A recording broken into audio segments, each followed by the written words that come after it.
Welcome back to Art and Soul, where we explore the meeting point between creativity, consciousness, and the living world. I'm Tristan, and today's episode begins not with a theory, but with an experience.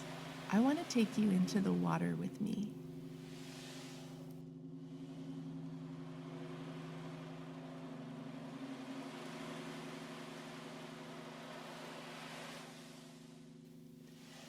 I was snorkeling in the ocean with two humpback whales for nearly 4 hours.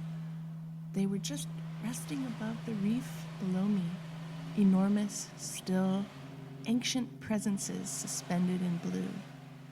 I floated quietly at the surface, watching them rise and fall in slow motion beneath the water. At a certain point, I began sending loving, Reiki energy towards them, not as an experiment, not to influence them, just as an offering, attention, gratitude, presence. And then something changed. As the whales began to surface for air, one of them rose towards me. I remember the moment with absolute clarity. It felt as though he opened his eye and met mine, eye to eye. He took a breath and floated at the surface with me just for a moment. I couldn't hear anything, no song, no audible sound, but what came through my body was overwhelming. It was as if a wave moved through me, a wave the size of a whale. My entire body began to vibrate, my chest, my spine, my limbs. I couldn't hold back tears. The sensation was too full, too steady, and too alive. It felt like love, not sentimental love, but something vast, coherent, and intelligent. And afterward, I couldn't stop wondering if I felt this. What did the ocean feel? What did the reef feel? The fish, the sea turtles? And is there any science and evidence at all that vibrations like these might actually be healing the ocean?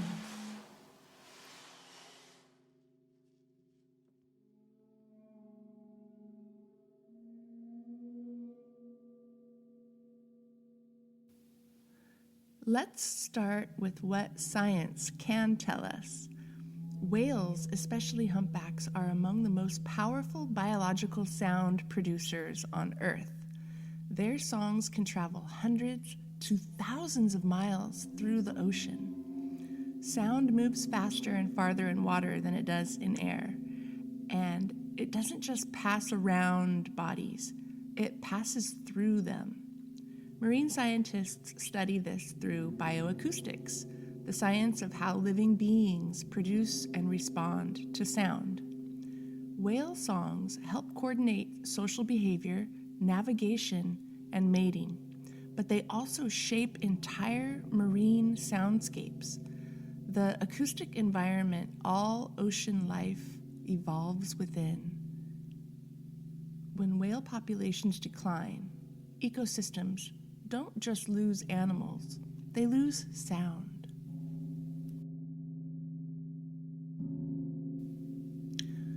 Sound is vibration, and vibration affects matter, including living tissue. Humpback whales produce extremely low-frequency vibrations, many of which fall below the threshold of human hearing. You don't hear them as sound, you feel them. In water, these frequencies travel through bone, tissue, and the nervous system. This is why encounters with whales are often described as somatic rather than auditory. I didn't hear the whale, I received him. Low-frequency vibration is known to stimulate the parasympathetic nervous system, the part of us responsible for calm, emotional release, bonding, and safety. This response can include tears, trembling, and an overwhelming sense of connection. So when my body began to vibrate and cry, it wasn't because I was overwhelmed. it was because my nervous system recognized something enormous and calm.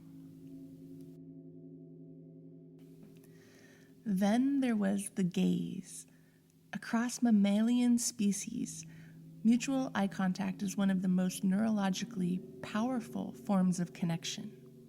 In humans, it triggers oxytocin, the hormone associated with trust, bonding, and love. Whales are highly intelligent social mammals. People who have experienced eye contact with them often describe it not as blank or animalistic, but as presence, as being seen, acknowledged, met. This doesn't require projecting human intention onto the whale. It simply recognizes that two sentient nervous systems were aware of one another in the same space, without fear, without dominance, without urgency. That alone is enough to change a person.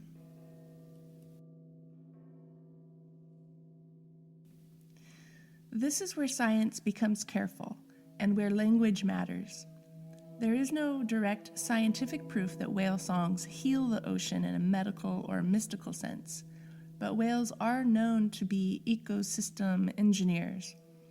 Their presence supports nutrient circulation, plankton growth, carbon sequestration, and healthy, acoustically rich environments. Damaged ecosystems tend to grow quieter. Thriving ones are alive with sound. Some researchers suggest that natural soundscapes help stabilize ecosystems by reducing stress in marine life and supporting coordinated behavior. So while science doesn't say whales heal the ocean with love, it does say life thrives in the presence of natural vibration and sound.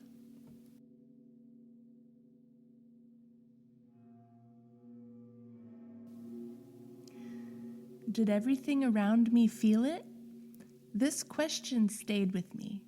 If I felt that wave of vibration, how could the water not feel it? How could the reef not feel it? Fish navigate by vibration. Corals respond to sound. Sea turtles detect low-frequency movement. Everything in the ocean is tuned to vibration. So while we can't say what other beings felt emotionally, we can say this. When a powerful vibrational event moves through the water, nothing nearby is untouched by it. The experience didn't happen in isolation. It happened in a living system.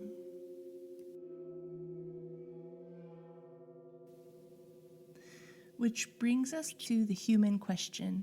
If whales shape their world through sound, what are we shaping through ours? Humans emit vibration constantly through voice, music, movement, breath, and intention. Art is organized vibration. Music is vibration with meaning. Even our presence carries tone. Research shows that shared artistic and sound-based experiences increase empathy, regulate nervous systems, and strengthen social bonds. Healing may not always mean fixing matter directly. Sometimes it means restoring relationship. When we create from reverence rather than extraction, we behave differently toward the world. We protect what we feel connected to.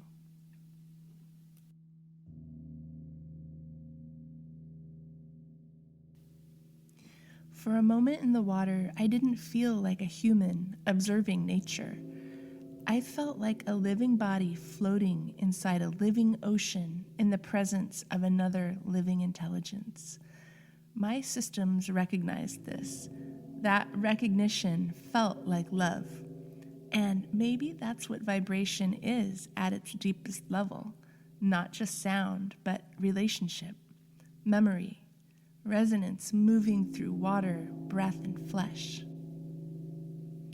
If whales remind the ocean of its aliveness, and art reminds humans of theirs, then perhaps healing begins not with proof, but with listening.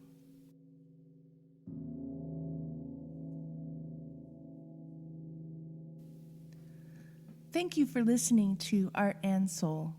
Until next time, listen closely. The world is always singing.